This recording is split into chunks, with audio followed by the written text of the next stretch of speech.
반갑습니다. 오늘도 여러분들께 스포츠 정보를 알려드리는 토리입니다. 구독과 좋아요 저에게 큰 힘이 됩니다. 구독과 좋아요 알림 설정 한 번씩 눌러주시면 더욱더 세부적인 정보로 보답해드리겠습니다. 최종 조합픽은 영상 댓글에 기재해두었습니다. 이어서 경기 분석을 시작하도록 하겠습니다. 첫 번째 경기, 홀슈타인 대 도르트문트. 홀슈타인 킬 독일 현재 1부 17위입니다. 홀슈타인 킬은 측면 공격과 세트피스 상황에서 강점을 보입니다. 하지만 최근 5경기에서 1승 4패로 기복을 보이며 하위권에서 고전 중입니다. 공격진에서는 마치노와 하레스가 활발한 움직임을 보이지만 결정력이 떨어지고, 중원의 램버그는 안정감은 있지만 패스 정확도에서 아쉬움을 남았습니다. 수비진은 상대의 빠른 전환 플레이에 취약하며 체력 저하로 인해 후반 실점 위험이 큽니다. 도르트문트 독일 현재 1부 8위입니다. 도르트문트는 공격적으로 경기 주도권을 잡는 전술을 구사합니다. 최근 5경기에서 1승 2무 2패로 부진하지만 귀라시와 브란트의 조합은 여전히 위협적입니다. 브란트는 창의적인 패스와 경기 템포 조율로 핵심 역할을 수행하며 귀라시는 높은 골 결정력을 자랑합니다. 하지만 수비진은 주요 선수들의 부상과 결장으로 인해 약점을 드러내고 있으며 경험 부족의 대체 선수들이 상대 역습에 흔들릴 가능성이 있습니다. 결론을 말씀드리면 도르트문트는 강력한 공격력을 바탕으로 경기를 주도할 가능성이 높습니다. 홀슈타인 킬은 홈에서 빠른 전환과 세트피스를 통해 저항할 수 있지만 도르트문트의 공격진을 막아내기에는 수비력에서 한계가 있을 것으로 보입니다. 도르트문트가 수비 불안을 안고 있지만 상대적으로 높은 득점력으로 승리를 가져갈 가능성이 있습니다. 두 번째 경기, 코모 1907 대 AC 밀란. 코모 이탈리아 현재 1부 15위입니다. 코모는 4-4-2 포메이션을 선호하며 수비적 안정성을 기반으로 빠른 역습을 활용하는 전술을 구사합니다. 최근 5경기에서 2승 2무 1패로 무난한 흐름을 보이며 쿠트로네의 득점력과 스트레페자의 창의적인 중원 운영이 인상적입니다. 그러나 측면 수비에서의 기동력 부족과 중원 핵심 자원의 부상은 팀 운영에 영향을 미칠 가능성이 큽니다. 특히 강팀을 상대로는 수비 불안정성이 두드러지며 AC 밀란의 공격력에 취약할 가능성이 높습니다. AC 밀란 이탈리아 현재 1부 8위입니다. AC 밀란은 4-2-3-1 포메이션으로 경기를 주도하며 공수 밸런스가 뛰어난 팀입니다. 모라타는 최근 연속 득점으로 핵심 역할을 하고 있으며 플리시치와 라이너즈의 창의적인 패스 플레이는 상대 수비를 흔드는 주된 무기입니다. 중원에서는 포파나와 베나세르가 강한 압박과 패스 능력으로 경기를 지배하며 수비진도 안정적입니다. 다만 주요 자원의 부상으로 인해 스쿼드 뎁스 부족과 체력 문제가 약점으로 작용할 수 있습니다. 결론을 말씀드리면 AC 밀란은 코모에 비해 공격과 중원에서의 우위를 바탕으로 경기를 주도할 가능성이 큽니다. 코모는 최근 홈 경기에서의 상승세와 쿠트로네를 중심으로 한역습 전략으로 저항할 수 있지만 수비 약점과 중원의 부재는 AC 밀란의 전방 압박에 무너질 가능성이 높습니다. 양 팀의 공격력이 발휘될 가능성이 높아 난타전 양상이 예상됩니다.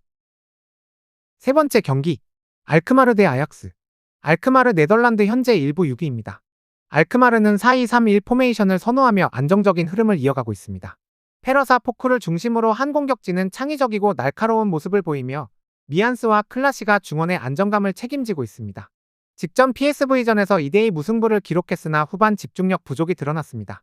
홈 경기에서 강한 면모를 보여주지만 후반 경기력 유지가 과제로 남아있습니다. 아약스 네덜란드 현재 1부 2위입니다.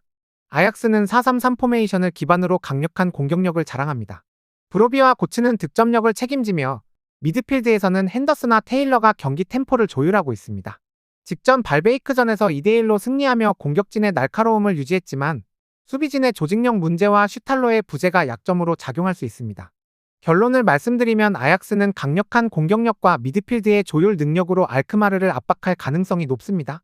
알크마르는 홈에서 저항할 수 있는 잠재력을 보유했지만 후반 집중력 부족과 상대의 공격력을 상대로 고전할 가능성이 큽니다.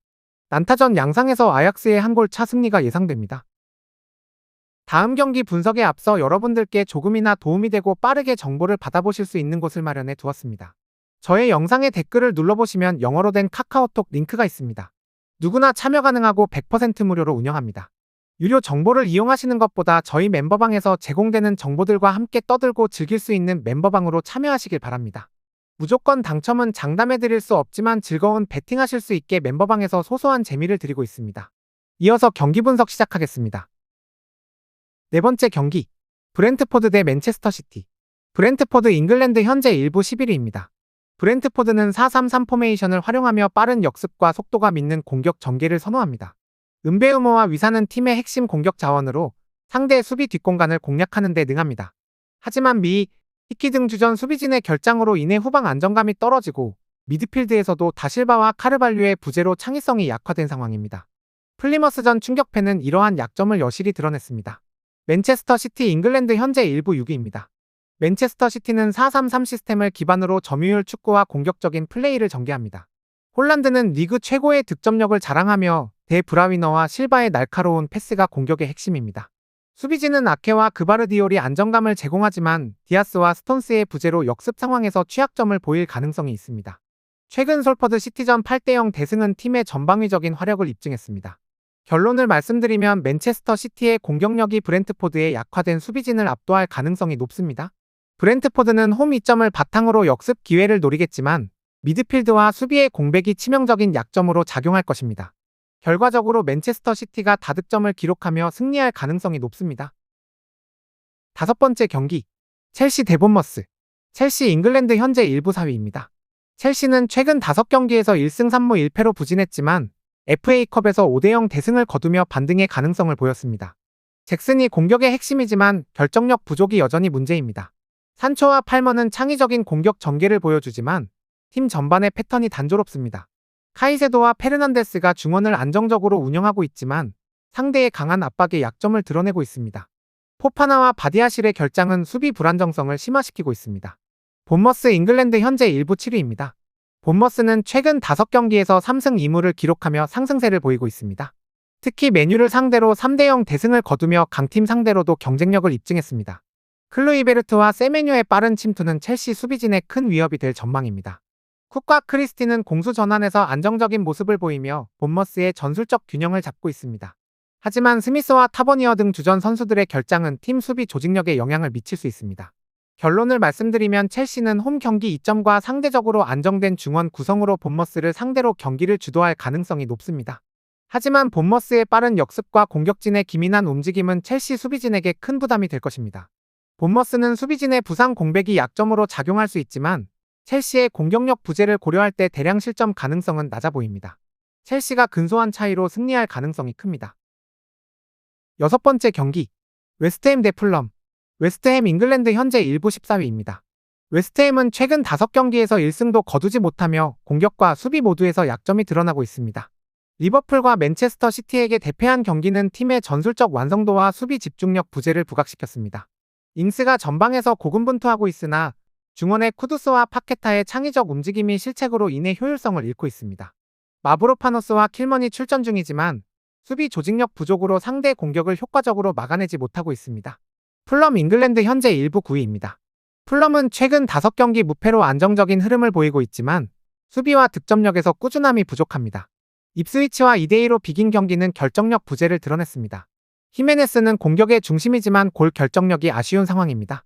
이워비와 스미스 로우가 창의적인 플레이로 공격 기회를 만들어내고 윌슨의 크로스가 위협적이나 수비진은 테테와 베르에의 결장으로 안정감이 떨어집니다. 결론을 말씀드리면 웨스트햄은 홈 경기 2점을 살려 반등을 노리겠지만 수비 불안과 공격 전개 문제로 확실한 우위를 점하기 어려워 보입니다. 반면 풀럼은 최근 경기력에서 상대적으로 우위에 있으나 부상으로 약화된 수비진이 변수입니다. 양팀 모두 공격에서 결정력이 부족하고 수비에서도 약점이 드러나 치열한 공방전 끝에 승부를 가리지 못할 가능성이 큽니다. 7번째 경기, 레버쿠젠 대 마인츠 05. 레버쿠젠 독일 현재 1부 2위입니다. 레버쿠젠은 최근 5경기 모두 승리하며 리그와 대회에서 압도적인 경기력을 자랑하고 있습니다. 도르트문트를 3-2로 꺾은 경기는 팀의 전술적 완성도와 공격력을 입증한 대표적인 사례입니다. 프림퐁과 그리말도의 측면 돌파는 리그에서 가장 위협적인 공격 루트 중 하나로 평가받고 있습니다. 시크가 꾸준히 득점력을 발휘하고 있으며 텔라는 보니페이스의 부재에도 활약을 이어가고 있습니다. 하지만 타와 인카피에의 공간 관리 부족은 상대의 빠른 역습에 취약한 모습을 보이는 약점으로 꼽힙니다. 마인츠 독일 현재 1부 5위입니다. 마인츠는 최근 5경기에서 4승을 기록하며 상승세를 이어가고 있습니다. 바이에른 미넨을 2-1로 꺾은 경기는 팀의 자신감을 한층 끌어올린 중요한 결과였습니다. 이재성과 부르카르트가 팀 공격의 핵심 역할을 수행하며 창의적인 패스와 날카로운 결정력을 보여주고 있습니다. 젠츠와 벨의 수비 조합은 안정적인 모습을 보이고 있으나 측면에서의 강한 공세를 막아내는 데에는 여전히 한계가 있습니다. 결론을 말씀드리면 레버쿠젠은 강력한 측면 공격과 다채로운 득점 옵션을 활용해 마인츠의 수비를 지속적으로 흔들 가능성이 큽니다. 마인츠는 역습과 중원의 압박을 통해 맞불을 놓겠지만 레버쿠젠의 빠른 전환 플레이와 홈 이점을 극복하기는 쉽지 않아 보입니다. 다득점 경기 양상이 예상되며 레버쿠젠의 근소한 차이 승리가 유력합니다.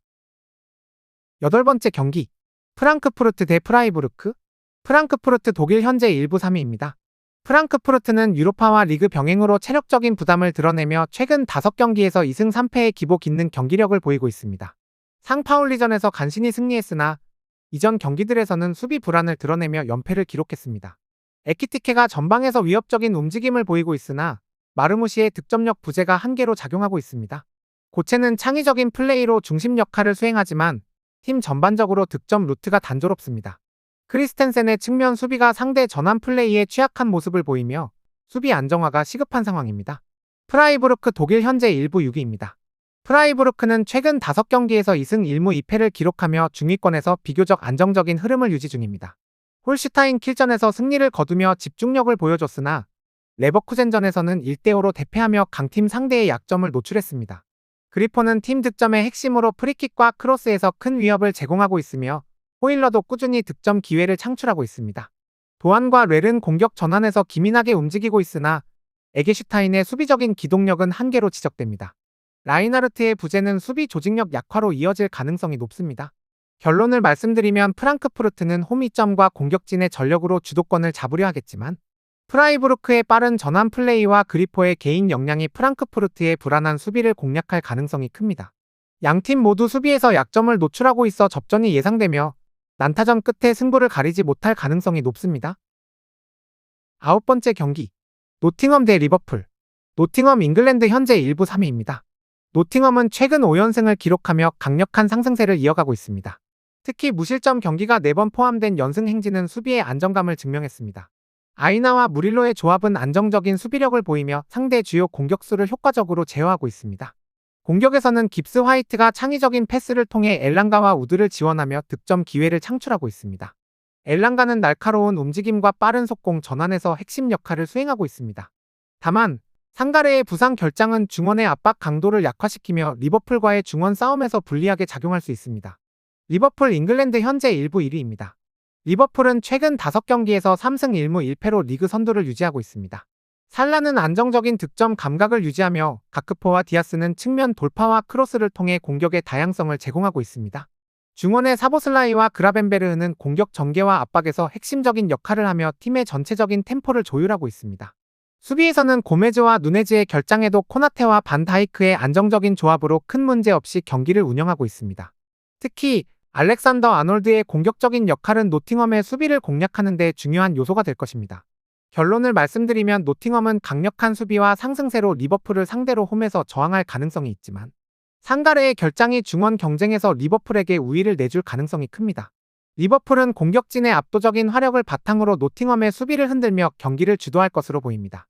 다만 노팅엄의 조직적인 수비와 리버풀의 원정 경기 불안정성을 감안하면 다득점 접전이 예상됩니다. 10번째 경기 랭스 대 모나코. 랭스 프랑스 현재 1부 12위입니다. 랭스는 최근 5경기에서 1승 2무 2패로 부진한 흐름을 보이며 특히 홈 경기에서는 5경기 연속 승리가 없는 상황입니다. 득점력 부재와 수비 불안이 반복되며 공격과 수비의 균형이 흔들리고 있습니다. 디아콘이 최근 득점 감각을 보여주고 있으나 카드라의 결장과 중원의 콘의 출전 여부가 불투명해 공격 전개가 매끄럽지 않습니다. 에마뉴엘과 드스메트의 이탈로 측면 수비에서 약점을 보일 가능성이 크며 니스를 상대로 드러난 수비 공백이 반복될 위험이 있습니다. 모나코 프랑스 현재 1부 3위입니다. 모나코는 최근 6경기에서 단 1승만을 기록하며 경기력의 기복을 드러냈습니다. 직전 낭트와의 2대2 무승부에서 수비 조직력 부재와 세트피스 약점이 드러났지만 공격진의 강점은 여전히 유지되고 있습니다. 발로군의 부재로 인해 결정력이 약화됐으나 엠볼로와 벤세기르의 활약이 이를 보완하고 있습니다. 원정 경기에서는 상대적으로 안정감을 보이며 최근 4번의 원정 경기에서 1패만 기록했습니다. 다만 마와사와 헬리케 등 핵심 수비 자원의 부재로 측면에서 고전할 가능성이 있습니다. 결론을 말씀드리면 랭스는 홈 경기임에도 불구하고 공격과 수비에서 주요 선수들의 결장으로 전력이 약화된 상황입니다. 모나코 역시 부상 공백이 크지만 원정 경기에서의 안정감과 공격진의 개인 역량으로 랭스의 불안정한 수비를 공략할 가능성이 큽니다. 양팀의 수비 불안으로 인해 다득점 경기 양상이 예상되며 모나코가 근소한 차이로 승리할 가능성이 높습니다. 저의 영상이 마음에 드셨다면 구독과 좋아요 눌러주시면 감사하겠습니다. 추가적인 조합픽과 다양한 경기에 대한 세부적인 분석과 결과가 궁금하신 분들은 영상 하단의 댓글을 확인해 주시면 되겠습니다. 스포츠 토토가 처음이신 분들 혹은 적중률이 낮으신 분께서는 멤버방 적극적으로 추천드리며 분석 비교부터 해보시길 바랍니다. 멤버방에 다양한 픽스터분들이 많이 있으니 도움을 받아서 수익률을 극대화하는 것도 괜찮은 방법일 수도 있습니다. 그러니 며칠 지켜보신 후 마음에 드는 조합픽 탑승하는 방법도 좋을 수 있습니다. 스포츠는 절대로 운으로 하는 게임이 아닙니다. 이제는 스포츠 분석도 전문 분야가 존재합니다. 오늘도 저희 영상을 시청해주셔서 감사합니다.